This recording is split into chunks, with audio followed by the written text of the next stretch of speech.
Good morning, Earth scientists. It is January 30th today. We're almost wrapping up our January.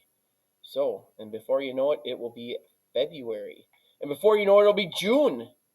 But at negative 15 below this morning, this is the coldest morning we have had yet this year.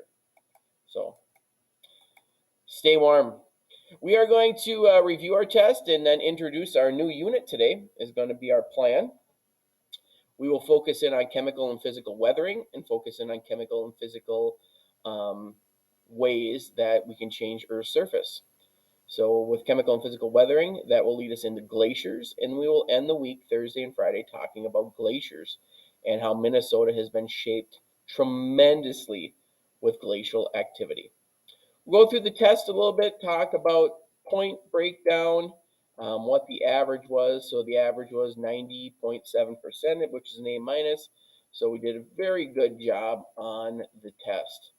We'll talk about a couple different questions that were on the test, where we saw a variety of scores.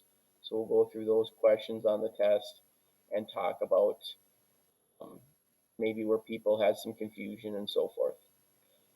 Clean out our binders. New unit. Test is done. Clean out our binders, recycle everything, bring it home, and then we will get into physical and chemical weathering. Tim and Moby will lead us off, talk to the experts. We have a word of the day, weathering. So we'll talk a little bit about what is weathering.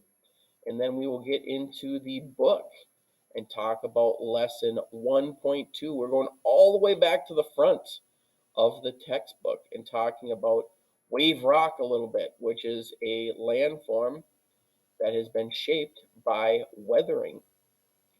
So we'll go through that. Another short video clip talking about physical and chemical weathering. And then we'll get study guides. So some things that you can be working on at home.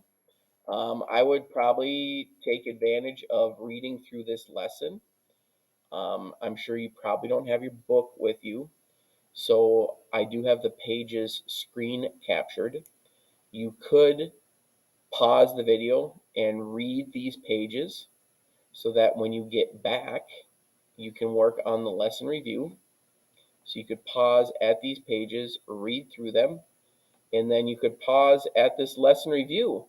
And you could even fill these in on a sheet of notebook paper and then transfer them into your book when you get back to school.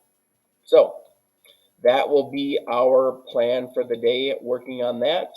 And then when you get back, make sure to check in with me to get a study guide. Other than that, have an amazing Monday. Stay warm, and we'll see you when you return. Take care.